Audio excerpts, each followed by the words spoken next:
앞으로 우리 아이만을 위한 특별한 공부 방법 전부 풀어드리겠습니다. 저만 믿고 따라오세요.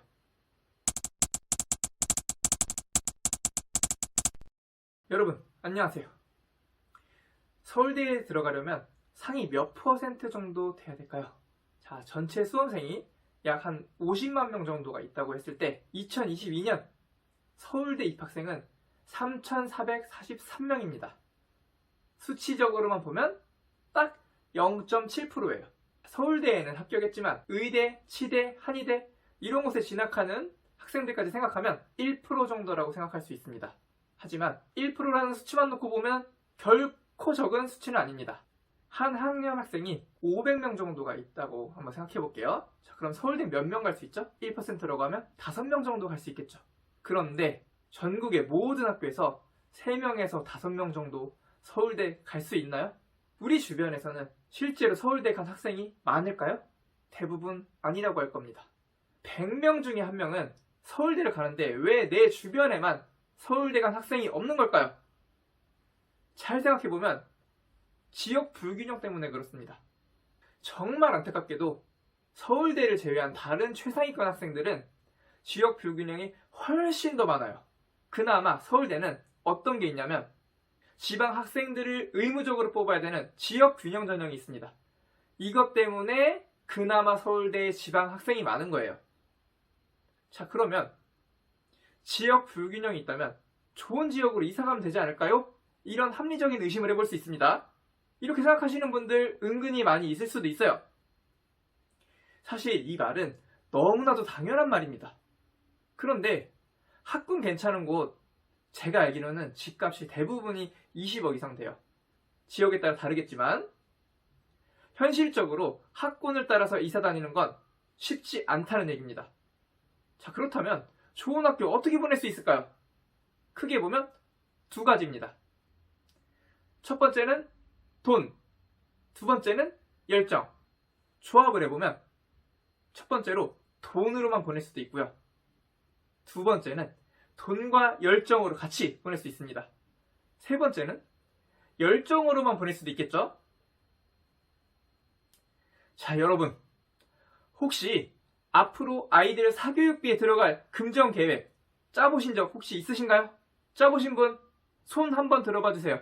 얼마 정도 사교육에 들어갈 거라고 계획하셨나요? 제대로 짰는지 현실적으로 팩폭 해드리겠습니다. 일단 돈으로는 무엇을 할 수 있을까요? 학원, 과외, 일반적인 사교육들이 있을 거고요. 나중에 고등학교 올라가면 생활기록부, 포트폴리오, 컨설팅 이런 것들을 추가 비용이 발생할 수 있습니다. 학원과 과외에 의존한다면 상위권 학교 갈 정도로 시킨다고 했을 때 교육비만 보면 아이 한 명당 최소 월 150에서 200만 원 정도 들어갈 거예요. 자, 그런데 이게 끝이 아니죠. 훨씬 더 큰 문제가 있습니다. 우리 아이가 초등학교 3학년이라고 가정을 해보면 앞으로 고3 수능 볼 때까지 최소 10년은 더 들어가요. 자, 그럼 계산 한번 해볼까요? 150만 원씩 12개월이면 1,800만 원이죠. 자, 이걸 10년 동안 공부한다고 해봐요. 1억 8천 정도 됩니다. 여기다 교재비니 뭐니 추가적으로 들어갈 거 생각해보면 2억 정도가 돼요. 자, 그런데 여기서 끝이 아니죠. 아이가 한 명이면 정말 다행인 겁니다. 2명이면 4억이겠죠. 3명이면 6억이 들어갈 겁니다. 이때 첫째가 2억이 들어갔다고 해서 둘째는 할인받아서 1억만 들어가게 할 수 있나요? 자, 그렇다면 2억만 들여서 학원비만 내면 끝나는 걸까요? 좋은 학군으로 이사 가려면 최소 20억 원 들겠죠? 조금만 생각해보면 알 수 있는 이런 현실적인 얘기들, 그동안 왜 아무도 얘기해주지 않았을까요? 학교에서 이야기를 한다고 하면 공교육의 무능함을 인정하는 꼴이 됩니다. 선생님들이 얘기해줄 수가 없죠. 그리고 학원이나 과외, 이런 사교육에서 이야기한다고 한번 생각해보세요. 이분들은 왜 사교육을 할까요? 결국엔 돈 벌기 위해서 합니다. 자, 그렇기 때문에 이런 실질적인 이야기들을 할 수가 없는 거예요. 나한테 등록을 하게 해야 내가 돈을 벌기 때문에 이야기를 하지 않는다는 겁니다. 자, 이렇다 보니까 정부의 홍수시대에서 정작 중요한 건 따지지 않게 된다는 거예요. 남들 말에 휘둘리지 말고 내 상황에 맞게, 내 아이의 상황에 맞게 판단하셔야 됩니다. 지금까지는 금전적인 부분을 한번 알아봤어요. 그렇다면 두 번째인 열정으로는 무엇을 할 수 있을까요? 첫째, 엄마의 사교활동, 정보 수집 이런 것들을 할 수 있습니다. 둘째는 아이를 픽업해 줄 수 있겠죠? 셋째, 직접 집에서 가르치는 방법이 있습니다. 하지만 정말 안타깝게도 이 세 가지 모두 쉽지가 않아요. 그럼 첫 번째인 사교활동은 왜 쉽지가 않을까요? 고급 정보는 그들끼리만 공유하게 됩니다. 자, 최근에 우리나라 사람들의 특유의 심리예요. 진짜 좋은 것들은 자기들끼리만 공유하려고 하는 거죠. 자, 그렇다면 만약에 고급 정보를 알았다고 했어요. 그랬을 때 얻는 정보가 대부분 뭘까요? 돈으로 할 수 있는 것들 뿐입니다. 대부분 학원, 과외, 컨설팅 이런 것들일 거예요. 자, 그렇다면 정보 수집은 어떤가요? 좋은 영상 다 찾아보고 자기주도 학습, 온라인 강의 이런 거 다 듣고 강남에서 하는 교육 방법 100날 듣고 공부해보세요. 우리 아이가 그걸 제대로 소화하던가요? 제대로 적용되는 학생은 10명 중에 1명 될까 말까예요. 결국에는 엄마만 정말 힘들게 공부해서 혼자 뿌듯함을 느끼고 그냥 끝나버립니다. 자, 그 다음 아이 픽업해주는 일은 어떨까요? 그나마 엄마들이 해줄 수 있는 부분이겠죠. 그런데 이마저도 직장을 다니는 엄마들은 거의 불가능에 가깝습니다. 된다고 하더라도 엄마의 사생활은 전부 포기해야 되는 거예요. 자, 도대체 왜 이러고 계십니까? 내가 지금 뭐 하고 있는 거지? 이런 생각 안 해보셨나요?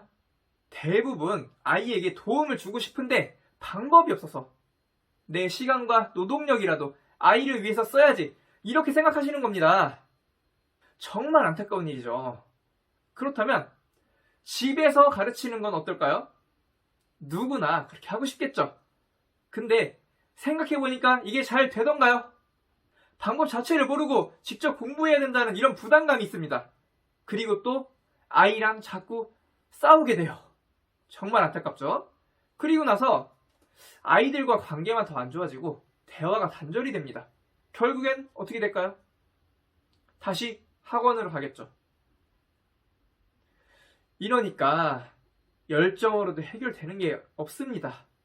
아니, 돈으로도 안 되고 열정으로도 안 되고 도대체 어떻게 하란 말인가요? 우리 아이는 능력이 안 되니까 포기해야 되는 걸까요? 방법이 정말 없는 걸까요? 결론은 당연히 가능합니다. 다만 잘된 사람, 성공한 사람들 얘기만 듣지 마세요. 본인의 주관, 신념 이것들이 있어야 합니다. 남들 하는 대로, 서울대 간 학생들이 했던 대로 이대로 제발 하지 마세요. 우리 아이의 상황에 맞게 우리 아이만을 위한 특별한 공부 방법으로 교육을 하셔야 됩니다. 제발 쓸데없는 돈과 시간 쓰지 마세요. 그렇게 하는 게 아니라 아이에게 정말 필요한 것들, 이런 것들을 정확하게 알고 노력을 해주셔야 됩니다. 앞으로 우리 아이만을 위한 특별한 공부 방법 전부 풀어드리겠습니다. 저만 믿고 따라오세요. 이 영상이 마음에 드셨다면 구독과 좋아요 눌러주세요.